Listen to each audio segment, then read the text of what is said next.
저도 가만 보면 여러분 그렇죠 아마 무언가 한 것 같은데 손에 잡히는 게 그렇게 많지 않고 또 마구 뛰어왔는데 남은 건 별로 없고 또 눈에 보이지 않는 것입니다. 여러분 그렇다고 해서 우리가 스스로 나를 자피하고 나는 부족하다고 이렇게 해서는 절대로 안 됩니다.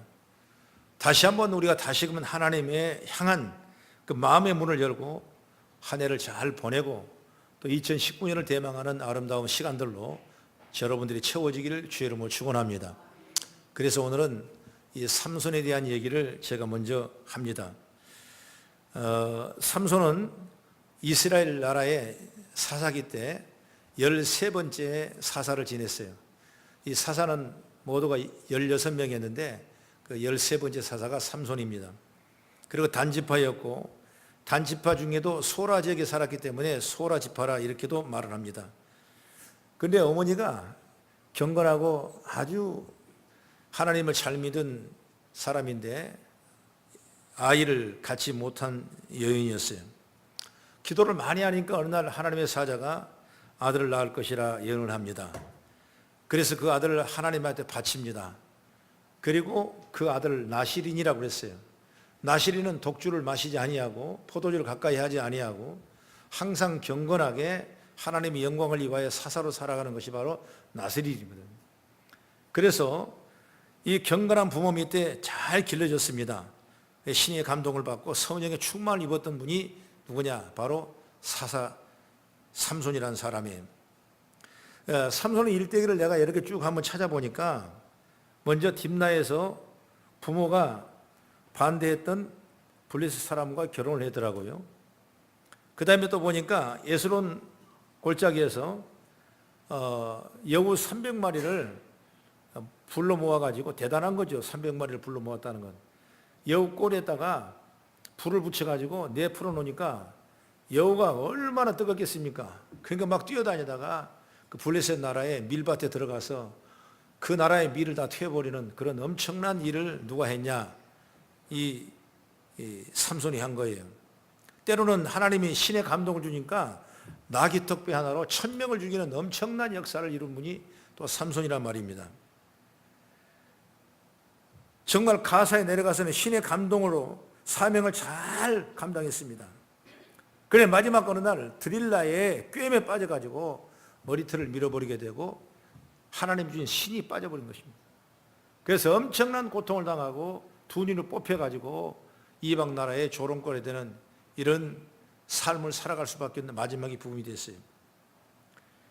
그러나 여러 삼손 인생의 최대 전반은 어디가 나오냐? 그가 이제 죽겠다는 순간에 최고 일을 했다는 데 있습니다. 그래서 오늘 본문의 말씀을 30절을 우리 꼭 같이 한번 읽어봅니다. 시작.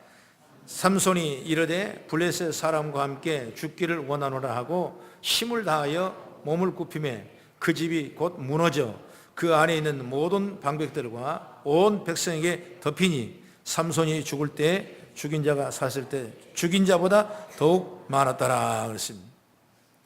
살았을 때 죽인 자보다 마지막에 내가 죽인 자가 더 많았더라. 그리고 이어져 31절 하반절의 말씀 보면 삼손이 이스라엘 사사로 20년 동안 살았다 그랬습니다. 여러분 이 삼손의 사사 20년을 우리가 평가해 보면 잘했다고 해서가 아니라 바로 끝까지 포기하지 아니하고 마지막으로 여겨지는 이 시대의 순간에 자신이 할 일을 포기하지 않았다는 겁니다. 나는 거기에 중점을 두는 거예요. 여러분이 지금 2018년의 마지막 자리에 섰습니다. 이럴 때 우리는 어떻게 해야 되겠습니까? 어떻게 해야 믿음으로 삽니까? 어떻게 해야 영적으로 살아납니까? 어떻게 해야 하나님 기뻐하시겠습니까? 여러분 깨어 경성하면서 좀 더 침착하고 좀 더 거룩하고 좀 더 경건하고 세상의 풍조에 밀려가지 말고 정말 내일을 향한 나에게 큰 꿈을 하나 주실 것이라는 약속의 말씀 믿고 예배를 정성껏 드리고 기도하는 아름다운 모습이 나는 되기를 주의 이름으로 축원합니다. 그래서 삼손의 마지막 반전은 바로 우리에게 큰 위로와 도전일 줄로 저는 믿습니다. 그러면 첫째로 우리가 생각할 지혜는 뭐냐면 자신에 대한 통렬한 성찰이 우리에게 필요한 것입니다. 통렬한 성찰이 없으면 내일을 바라볼 수가 없어요. 오늘 지었던 건 여러분 생각하지 말고 오히려 내가 오늘 통렬하게 회개하고 믿음으로 나간다면 하나님 반드시 우리에게 아름다운 그림을 그릴 수 있도록 축복해 될 줄로 믿습니다. 그래서 오늘 22절 같이 한번 읽어봅니다. 한번 찾아보시죠. 22절 보면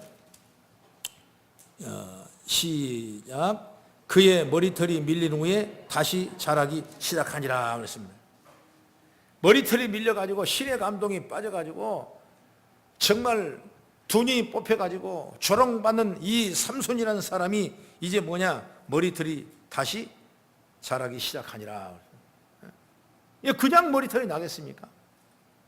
이런 통렬한 자기 성찰이 있으니까 하나님이 다시 은혜를 부어주시는 거예요. 우리 하나님은 지난 일을 묻질 않으세요.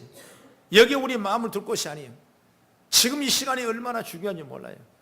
그것을 내가 깨닫다면, 내가 믿고 더욱더 주를 향하여 담대한 믿음으로 간다면 하나님이 그 다음에 다 열어주시는 거예요. 할렐루야. 삼손의 머리카락은 뭐냐? 바로 나실이라는 표현입니다. 표현. 그래서 삭도를 내지 않는 것입니다. 바로 여기서 하나님의 신의 근원이 나오는 거예요. 자신의 사명이 어디서 나오는지를 생각나게 하는 거예요. 그의 힘의 근원 머리카락에서 나온 것 같지만은 그가 하나님께 쓰임받고 있다는 상징일 뿐이지 그 힘은 어디서 나오냐? 하나님을 통해서 나오는 거예요. 그런데 삼손은 이것을 어떻게 생각했냐? 신중하게 생각하지 못했어요. 다시 말하면 사살에 있는 동안 수많은 블레셋을 쳐 죽였고 그런 삼손은 막을 수 있는 블레셋 사람이 없었어요. 그렇기 때문에 아마 삼손에게 무서운 힘을 줘가지고 블레셋을 이겼던 것을 우리가 볼 수가 있는 것입니다. 삼손의 일생을 보면 잠시 전에 말씀을 드렸지만은 잘한 일도 있지만은 그 일생이 거룩함과는 거리가 멀 때가 많아요.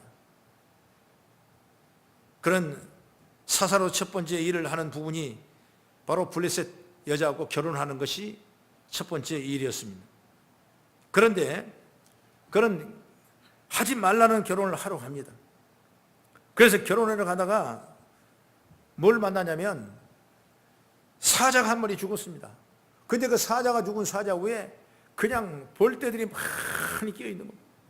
그리고 알고 보니까 벌이 꿀을 거기다 치고 있어요. 그걸 보면서 이상하다 하고 갔어요. 그러면서 자기가 결혼을 아내 집으로 가가지고 많은 사람을 앉혀놓고 그가 얘기를 합니다. 내가 수수께끼를 하나 맞출 테니까 만약 맞춰주면 내가 옷을 줄 거고 만약 못 맞지 못하면 너희들은 많은 어려움을 당할 것이다. 이게 삼손이 그만큼 힘이 있었어요. 그러니까 이 블레셋 사람들이 무슨 말을 할까, 무슨 수수께끼를 할까 궁금했습니다. 그런데 이런 수수께끼를 해요. 세상에서 가장 강한 것이 있는데 그 안에 가장 단 것이 있다. 그게 뭐냐? 물어봤어. 아니 안수집사 내가 물어보면 알겠어요? 모르지. 모르는 거예요. 이거 누가 모르는 거예요? 자기만 보고 와서 그한테 물어보니까 뭘 알겠어요? 아무도 모르는 겁니다. 그런데 아내가 옆에 있다가 뭐냐고 좀 가르쳐 달라고. 그러니까 그걸 가르쳐 줬어요. 뭐냐? 바로 죽은 사자라 그랬습니다. 그래가지고 이 가르쳐 준 이 아내 그러니까 그거를 들었던 이 블레셋 사람들은 그 수수께끼를 이제 풀었습니다. 그래가지고 정답을 가르쳐 주니까 풀기는 풀었는데 가르쳐 주지 말아야 될 것을 가르쳐 줘가지고 이 삼손이 화가 막 난 거예요. 화가 난 거예요. 그러니까 오히려 또 그 약속을 어겨버리고 이제 그 블레셋 사람들 다 막 그냥 동네 가서 옷을 뺏어버리고 막 회방을 하고 그래서 아까도 말했지만은 여우 300마리를 잡아가지고 거기다 불을 붙여가지고 온 밀밭에다 풀어가지고 다 밀을 못 먹게 만들어버리는 그런 엄청난 일을 저지른 사람이 누구냐? 바로 이 삼손이에요. 그래서 장가를 들었어요. 그래서 장가를 들어놓고는 마음에 안 든다고 또 내보내버렸어요. 그러니까 다시 집에 돌아왔죠. 집에 돌아오니까 자기 장인 되는 사람이 이제 영혼이 떠났는가 보다. 그러고 생각하고 다른 애 시집을 보냈어요. 그 다음에 또 와서 내 아내도 알려달라고 그럽니다. 아니 버린 아내를 내가 어떻게 돌리냐. 그러니까 또 그냥 그 블레셋에 그냥 엄청난 일을 하고 아주 그냥 핍박을 하고 다 죽이고 약탈하고 그런 일이 여러분 많았어요. 또 가사에 내려갑니다. 그 가사에 내려가니까 하나님의 신의 감동을 줬는데 불구하고 그는 그때 기생의 마음에 뺏기는 겁니다. 그리고 그 집에 사람이다. 이걸 쭉 본다면 여러분, 신중하지 못한 결혼, 자기 억지 주장, 기생에게 마음을 빼앗긴 거, 사사임에도 불구하고 거룩과는 거리가 먼 그런 모습, 그렇게 하면서 블레셋을 괴롭히는 것이 이스라엘을 구원하는 것이라고 착각하고 이것이 내가 힘으로 할 수 있다는 것을 생각하고 나가는 그 삼손의 모습을 우리가 눈치볼 수 있는 것입니다. 그는 또 드릴라에게 마음을 빼앗깁니다. 결국 드릴라에게 나시렌과 그 머리카락에 대한 이야기를 하다가 그 머리카락을 다 잘라버리고 밀린 다음에 그 하나님의 신이 빠져버린 거예요. 그런데 블레셋 사람들이 잡으러 옵니다. 그러니까 옛날 생각해가지고 내가 힘이 있는 줄 알고 벌떡 일어나서 그들을 잡으려 했지만 힘이 하나도 없는 거예요. 그래서 블레셋 사람에게 잡혀가지고 두 눈이 뽑혀가지고 그 엄청난 어려움을 당하는 그런 조롱을 당하는 그런 곳이 있었어요. 그러니까 그는 자신의 힘이 자기에게만 있는 줄 알고 기고만장했던 것입니다. 여러분, 사람은 내가 잘 되는 건 여러분, 물론 내가 열심과 부지런함과 충성을 했기 때문에 잘 될 수가 있겠지만은 그 안에 누구냐, 하나님이 역사하시는 사실을 우리가 믿어야죠. 그게 얼마나 여러분 중요한지 몰라요. 1년 동안 축복받은 여러분들 하나님 주신 줄로 믿으시길 바랍니다. 1년 동안 나를 지켜준, 내가 잘난 것이 아니라 하나님이 지켜줬기 때문에 여기까지 온 줄 믿으시길 바랍니다. 이렇게 조롱받은 삼손은 하나님 앞에서 자기를 통렬하게 돌아봅니다. 내 자신의 힘만 믿고 나섰던 모습을 회개하는 거예요. 또한 거룩을 드러내지 못한 자신의 삶을 회개합니다. 내가 얼마나 어리석은 자였는가 철저하게 깨달고 하나님께 회개하는 시간을 가진 겁니다. 그러자 하나님이 회복하셔서 다시 머리털이 나기 시작한 거예요. 여러분, 회개하고 통찰하고 내가 성찰하면 하나님이 다시 회복의 역사가 일어나요. 하나님은 그렇게 일하시더라니까. 사랑하는 여러분, 하나님 앞에서 내가 하나님의 방법을 잊고 나가지는 않았는지 통렬히 돌아보며 회개하기를 바랍니다. 우리는 끝나는 그 순간까지 돌아보며 하나님 앞에 회개할 기회를 놓쳐서는 안 되는 겁니다. 하나님 방법을 의지하지 아니하고 내 방법을 따라갔던가 멈춰야 됩니다. 내 재주만 믿고 나가던 것도 멈춰야 돼요. 통렬한 자기 성찰 없이 하나님 앞에서 회개 없이는 하나님의 은혜의 상징이 되는 머리털이 자라지 않는 것입니다. 이런 마지막 끝날에 삼손은 그가 통렬하게 성찰하고 회개함으로 말미암아 머리털이 다시 살아났어요. 그러면 이게 뭔 얘기냐면 바로 신의 감동이 다시 일어나기 시작했다는 것입니다.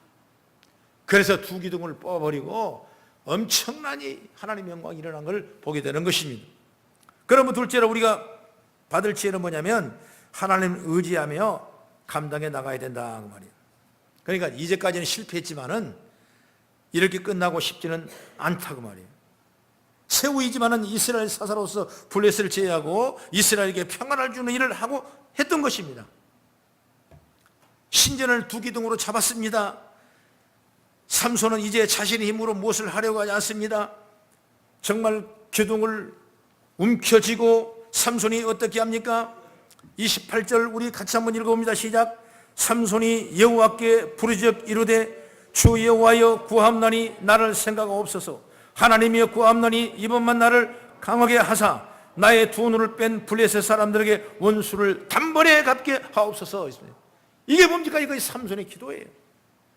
마지막 내게 하나님이 내게 힘을 주십시오. 지난 과거를 내가 내 뜻대로 내 힘대로 내 능력대로 살아왔는데 그 결과가 나 이런 모습이니까 이제 하나님의 힘을 다시 주십시오. 내가 하나님 힘대로 살겠습니다. 그러면서 간절한 부르짖는 기도를 통해 삼손에게는 엄청난 힘을 공급해 주셔서 그 신전을 무너뜨려 버리고 다 지붕이 무너뜨려 나가는 하나님의 영광이 드러나게 되는 걸 보게 되는 것이죠. 여러분, 이 기도 내용이 뭐겠습니까? 오직 이 일을 이루게 하신 분은 하나님이라고 고백하는 겁니다. 그리고 그 하나님 단 한 번의 기회를 달라고 부시고 있는 것입니다. 전에는 자신의 힘으로 하는 줄 알고 자기 마음대로 이뤄냈습니다. 자기 마음대로 수수께끼를 내고 만들었습니다. 자기 마음대로 장가하고 자기 마음대로 버리고 자기 마음대로 강짜를 부리고 자기 마음대로 기생집을 들어가고 자기 마음대로 볼넷 사람을 꼬투리를 잡아 죽이고 모든 게 자기 마음대로 했어요. 모든 게 하나님 뜻과는 벗어나는 일이 너무나 많았어요. 이걸 본다면 완전한 실패의 삼손입니다. 그러나 통찰을 통해서 하나님만 의지하고 따라한다는 걸 절실하게 느꼈습니다. 그래서 마지막으로 생각하고 절실하게 하나님 의지하고 하나님 도움을 바랐던 것입니다. 이제 다른 걸 보지 않습니다. 그런 하나님을 보는 것입니다. 하나님은 하시한다는 걸 알게 되는 것입니다. 여러분이 신앙생활하면서 하나님을 보셔야 돼요. 하나님을 알게 하는 믿음의 능력을 입어야 돼요. 할렐루야. 여러분 결국 하나님이 은혜를 주셔서 그 마지막 자리를 빛을 발하게 된다는 사실을 믿으시기 바랍니다. 오늘 우리들도 마찬가지예요. 세상에 여러분 얼마나 어렵습니까? 우리의 신앙으로 보면 우리는 영적인 축복을 지금 받는 신앙입니다. 지금 얼마 있으면 성탄의 기쁨을 맞이합니다.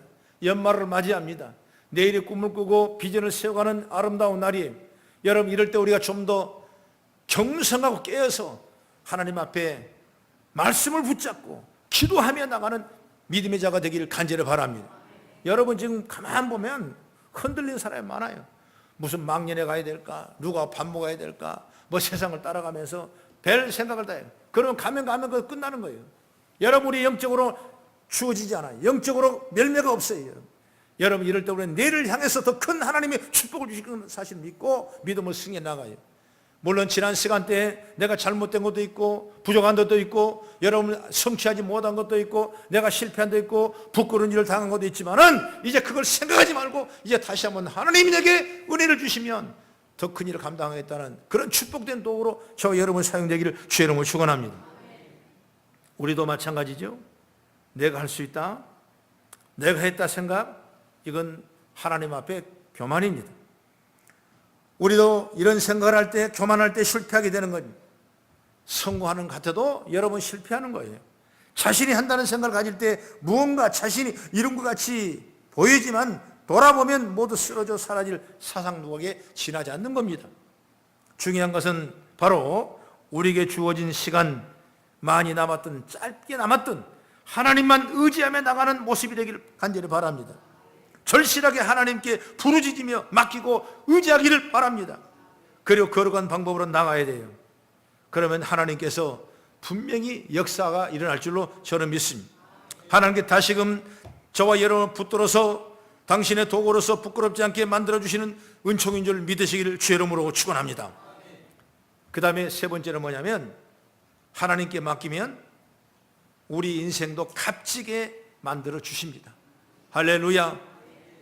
삼손의 인생을 전체적으로 보면 완전히 실패한 모습과 똑같아요. 그러나 하나님은 실패로 치닫는 그 인생을 그냥 절대로 내버려 두지 않고 끌어올리는 것입니다. 마지막에 쓰임받도록 그를 깨닫게 해주시는 것이 바로 하나님이에요. 결국 여러분 삼손의 인생은 실패가 아니라 하나님께 쓰임받는 인생이 되었습니다. 우리들의 인생도 그러길 바랍니다. 과정을 보면 우리는 실패한 것 같아요. 별로 아름답지 못한 것 같아요. 아름답지 못한 게 아니라 창피한 것들도 상당히 있습니다. 그러나 하나님께 부르심을 받은 자에는 그 어느 것이든 하나도 땅에 떨어지지 않게 하신다는 거예요. 그래서 나는 로마서 8장 28절에 보면 하나님을 사랑하는 자 그때대로 부르시는 자에게 모든 걸 합력하여 선을 이룬다고 말씀했어요. 하나님은 누구십니까? 우리를 그토록 사랑하신 분이에요. 독생자 예수를 우리를 위해서 이 땅에 보내주셨어요. 우리가 죽고 우리가 멸망될 수밖에 없는 죄값을 그 당시 나 대속으로 물러 삼으시고 대신 우리의 죽으신 분이 누구냐? 하나님의 아들 예수 그리스도를 믿으시기 바랍니다. 그런 우리가 하나님 버리시겠습니까? 안 버리는 거예요. 우리를 실패하게 했습니까? 아니에요. 하나님께서는 우리를 통찰하고 회개하고 나의 삶을 돌아본다면 하나님이 더 큰 은혜를 주시고 하나님의 계획이라는 사실을 믿기를 주의 이름으로 축원합니다. 부족한 것도 하나님이 바꾸시는 거예요. 부끄러운 것도 하나님 다 바꾸시는 거예요. 하나님이 기뻐하시는 최종적인 모습으로 저와 여러분이 변화시킬 줄로 믿으시기 바랍니다. 우리가 잘나서 그런 것이 아니에요. 하나님은 우리를 사랑하시기 때문에 그런 겁니다. 그리고 하나님께서 우리를 귀하게 여기시기 때문에 그러는 거예요. 우리는 실패할 수도 있지만 우리를 선택하신 하나님은 결코 절대로 실패하신 분이 아니에요. 그러므로 우리는 오늘을 늘 준비해야 돼요. 그래야 내일의 아름다움이 주의 이름을 축원합니다. 내일이 있는 겁니다. 그 신앙생활을 우리가 기뻐할 수 있어야 돼요. 나는 가끔 생각하면 신앙의 축복은 뭐냐? 그릇을 만들어야 된다. 그릇을 만들어야 된다. 하나님이 축복을 담을 그릇을 만들어야 돼요. 그게 우리 신앙의 그릇이에요. 어떤 사람은 적은 그릇도 있고 큰 그릇도 있고 조그마한 그릇도 있을 겁니다. 그러나 그릇을 자꾸 만들어야 돼요. 좋은 그릇을 만들어서 정결하게 씻어서 하나님의 축복을 담을 만한 그릇으로 만들어야 돼요. 그런 일이 얼마나 우리의 중요한지 몰라요. 바울 사도는 디모데전서의 후서 2장 20절 22절 말씀에 그런 말씀을 했어요. 바로 한번 같이 한번 봉독합니다. 시작. 큰 집에는 금그릇과 은그릇뿐 아니라 나무그릇과 질그릇도 있어 귀하게 쓰는 것도 있고 천하게 쓰는 것도 있나니 그러므로 누구든지 이런 것에서 자기를 깨끗하게 하면 귀히 쓰는 것이 되어 거룩하고 주인의 쓰심에 합당하여 모든 선한 일에 준비함이 되리라. 할렐루야. 얼마나 귀한 말씀이에요. 다 큰 집은 뭐냐? 교회입니다. 교회. 하나님의 나라가 큰 집이에요. 오늘 우리가 섬기는 교회, 하나님 나라 모형이 여러분 교회예요. 여기는 금그릇도 있고 여러분 은그릇도 있고 여러분 질그릇도 있고 나무그릇도 있어요. 나무그릇이라도 질그릇이라도 깨끗하면 하나님이 쓰신다는 거예요. 그러나 금그릇, 은그릇 있다고 해도 그것이 불결하고 더러우면 하나님이 쓰실 수가 없는 거예요. 그러므로 우리는 오늘도 이런 말씀을 잘 생각하면서 오늘 준비가 내일의 축복이라는 사실을 항상 믿고 우리의 신앙의 그릇을 잘 다듬어서 오늘 삼손이 마지막 20년은 사살을 하고 그 나라가 평안했던 것처럼 마지막에 유종민을 잘 거뒀던 것처럼 삼손의 기도가 올려졌던 것처럼 오늘 여러분의 기도가 이 연말에 잘 올려져서 아름다운 그릇으로 사용되기를 나는 주의 이름으로 축원합니다. 그럼 지금 우리는 무엇을 해야 되겠습니까? 어떻게 해야 여러분 되겠어요? 다시 처음으로 돌아가는 겁니다. 얼마 남았던 그게 단지 몇 시간뿐이 할지라도 그 남은 지금의 시점은 바로 하나님 앞에 우리를 통일히 돌아볼 수 있는 죄가 열리기를 간절히 바랍니다. 그리고 다시금 하나님의 온전히 신뢰함으로 하나님의 우리는 담대하게 서야 돼요. 하나님의 사랑을 받은 우리의 인생은 결코 땅에 떨어진 것 하나도 없습니다. 우리는 여기서 간절히 하나님을 더 부르짖고 하나님 앞에 서시기를 바랍니다. 우리에게 이렇게 귀한 시간들이 남아있지 않습니까? 그러니 하나님 앞에 서시기를 바라요. 다시 돌아보면서 삼손의 기도처럼 저와 여러분의 기도 올려주셔서 마지막 때 귀하게 쓰임받고 정말 2019년을 새롭게 바라보는 큰 능력의 축복의 통로가 열어지는 역사가 있기를 주의 이름으로 축원합니다. 기도하겠습니다.